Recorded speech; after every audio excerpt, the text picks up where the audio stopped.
दोस्तों आज हम बात करेंगे हाल ही में रिलीज हुई मशहूर Hollywood film House on the Bayou के बारे में, जो कि बेस्ड है एक ऐसी थ्रिलर स्टोरी पर जिसका हर एक सेकंड आपको हैरान कर देगा। यकीन मानिए ये फिल्म हॉरर होने के साथ साथ इतनी कंफ्यूजिंग भी है कि आप जब अपनी सीट से उठने की सोचेंगे तब ये कुछ नया लाकर आपको बैठने पर मजबूर कर देगी। और जिन्होंने इसको अब तक नहीं देखा उन्हें घबराने की कोई जरूरत नहीं है, क्योंकि दोस्तों आज हम आपके लिए लेकर आए हैं इस हॉरर फिल्म का तड़कता फड़कता रिव्यू, जिसके लिए बस आपको बने रहना है वीडियो के अंत तक। वीडियो शुरू करने से पहले अगर आप हमारे चैनल पर नए हैं तो इसे सब्सक्राइब जरूर कर लेना। फिल्म की शुरुआत होती है धोखेबाज पति यानी कि जॉन की एंट्री से, जिसका दर्जनों लड़कियों संग अफेयर चल रहा है। और जैसे ही वो आज अपने घर का दरवाजा खोलता है तो उसे उसकी बीवी जेसिका नजर आती है, जिसकी शक्ल देखकर आप जान ही गए होंगे कि जॉन की पोल खुल चुकी होती है और वो उसकी स्टूडेंट विविनी के साथ ही कुछ अश्लील फोटोज उसके मुंह पर मार के ऐसा करने की वजह पूछती है। ये सब देखते ही जॉन सहम उठता है और मगरमच्छ के आंसू बहाने लगता है।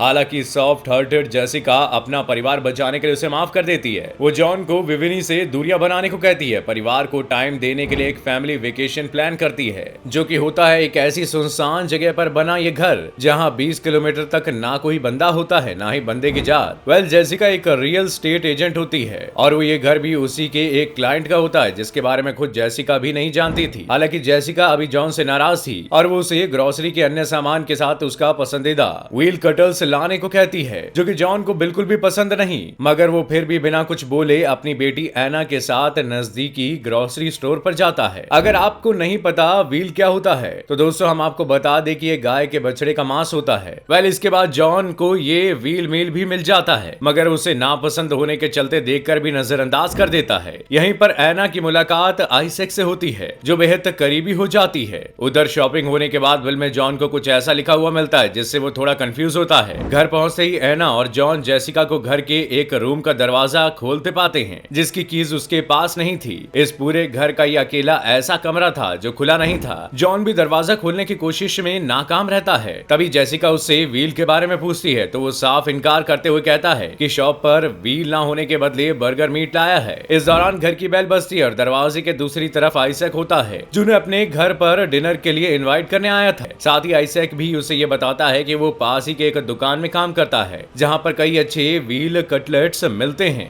ये सुनकर जेसिका को थोड़ा धक्का लगता है कि जॉन ने उसे दोबारा झूठ बोला। जेसिका पहले तो मना कर देती है, मगर व्हील कटलेट्स की बात सुनते ही वो हाँ कर देती है। वो लोग आइजैक के घर पर जा रहे होते हैं कि अचानक एना की नाक से खून निकलने लगता है, जिसे देखकर वो डिनर का प्लान कैंसिल कर देते हैं और तभी डोर रिंग दोबारा बजती है। इस बार आइजैक के साथ उसके ग्रैंडपा भी होते हैं। जी हाँ, वही शॉपकीपर जिसने जॉन को बिल पर कुछ रहस्यमय लिख कर दिया था। आइजैक बताता है कि घर का ओवन खराब होने के कारण वो यहाँ खाना लेकर आए हैं और यहीं पर उसे पकाएंगे। स्थिति अनुकूल न होने के बावजूद भी जॉन और जेसिका हामी भर देते हैं। अगला सीन किचन का होता है, जहां आइजैक के ग्रैंडपा खाना बना रहे होते हैं और तभी जॉन उनसे उस बिल पर लिखी हुई चीज के बारे में पूछता है, जिसके जवाब में ग्रैंडपा उसे कहते हैं कि डेविल की निगाहें हरदम सब पर रहती है, खासकर वो जो गलत काम करते हैं। वो डेविल के लिए दरवाजा खोल देता है, जिस पर जॉन विश्वास नहीं करता। उधर जेसिका को पता चलता है कि आइजैक के माता पिता बोन कैंसर से मर चुके होते हैं और वो यहीं अपने ग्रैंडपा के साथ रहता है। इतने में डिनर तैयार हो चुका होता है और सब डिनर टेबल पर बैठ चुके होते हैं। तभी जेसिका को आइजैक का एना को लेकर बिहेवियर नागवारा महसूस होता है और जब आइजैक कैंडल जलाने के समय एना के कंधों पर हाथ रखता है तो उसे और भी गुस्सा आ जाता है। इस दौरान जेसिका जॉन को साइड ले जाते हुए ने डिनर खत्म करके घर भगाने को बोलती है, जिस पर जॉन मान जाता है और जब वो वापस लौटते हैं तो उन्हें डिनर टेबल पर कैंडल जली हुई मिलती है, मगर किसी माचिस से नहीं बल्कि आइजैक के जादू से। डिनर खत्म होते ही जेसिका आइजैक और उसके ग्रैंडपा को घर से जाने को बोलती है, जिसे सुनकर आइजैक को बुरा लगता है और उनसे पूछता है कि इतने बड़े घर में उनके रुकने से क्या तकलीफ है।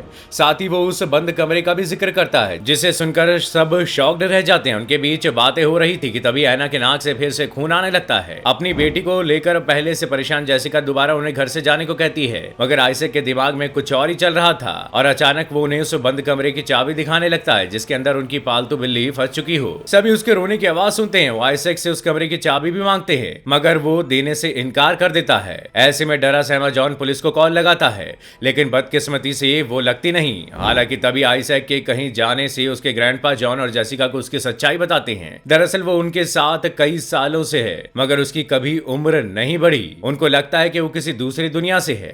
इस बीच ग्रैंडपा एक सीडी लगाते हैं जिसमें जॉन और विविनी की रिकॉर्डिंग होती है। जेसिका को सुनाई देता है कि जॉन ने अभी तक विविनी को नहीं छोड़ा है, उल्टा वो तो इस वेकेशन के बाद जेसिका को डाइवोर्स डिवोर्स देकर हमेशा हमेशा के लिए उसके साथ रहने वाला है। जेसिका ये सब सुनकर अंदर से हिल जाती है और जॉन को तुरंत डाइवोर्स देने की बात कहती है।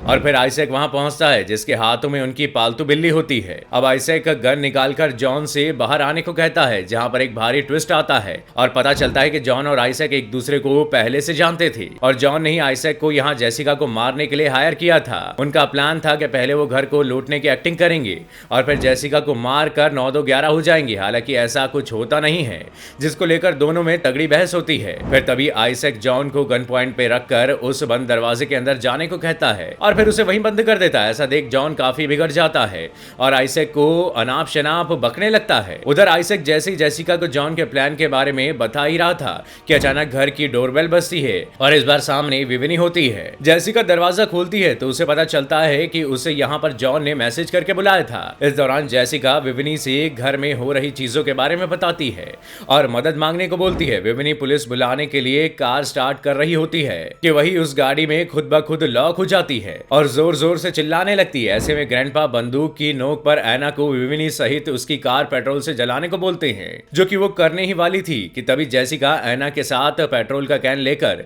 खुद ये काम कर देती है। दरअसल दोस्तों वो नहीं चाहती थी कि उसकी बेटी इतनी कम उम्र में मुजरिम बने। पहले इसी मौके का फायदा उठाते ही जेसिका ग्रैंडपा को किसी भारी हथियार से मार गिराती है। वहीं जॉन आइजैक को कमरे से बाहर निकालने की विनती करता है, जिसके जवाब में आइजैक उसे कहता है कि अगर वो बाहर आना चाहता है तो सामने पड़े कपबोर्ड को खोले, जिसे खोलने के मात्र ही उसमें से एक अजीब जानवर बाहर निकलता है और वो जॉन को मौत के घाट उतार देता है। उधर जेसिका जब वहां से भागने के लिए गाड़ी की चाबी लेने के लिए घर में वापस एंटर करती है तो उसे जॉन मरा हुआ मिलता है, जिसके सामने एक अजीब सा जानवर उसे नोच नोच कर खा रहा था। वो नजारा देखते ही बाहर भागती है, जहां उसे आइजैक ऐना के साथ नजर आता है। यहाँ आइजैक जेसिका से ऐना को पसंद करने की बात कहता है, उसे अपने साथ ले जाने को बोलता है, लेकिन तभी ऐना उसे डिस्ट्रैक्ट कर देती है और जेसिका गन छीन कर आइजैक को शूट कर देती है। गोली लगने के बाद आइजैक जेसिका को बताता है कि वो यहाँ सदियों से है और लोगों को इंसाफ दिलाने का काम करता है जो अपना रास्ता भटक जाते हैं, उन्हें रास्ता दिखाता है और बुरे लोगों को खुद अपने हाथों से मौत के घाट उतारता है। जिसे हमें यह पता चलता है कि आइजैक कोई विलन नहीं था,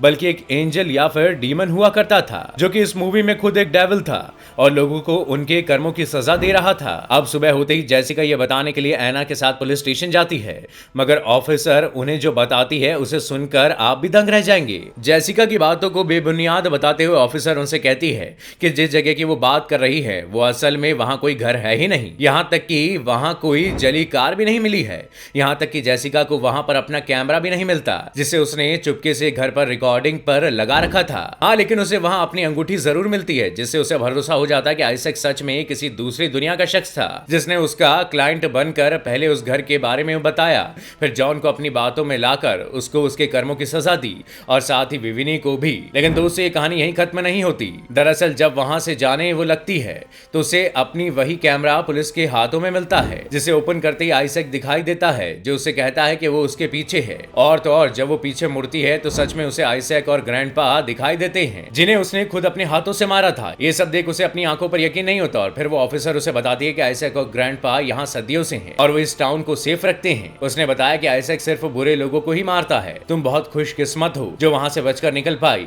वेल, इसके बाद ऑफिसर कैमरे को रोड पर फेंकती है, जो अपने आप जलकर खाक हो जाता है और पिक्चर यहीं पर खत्म हो जाती है। तो दोस्तों ये थी A House on the Bayou movie की कहानी।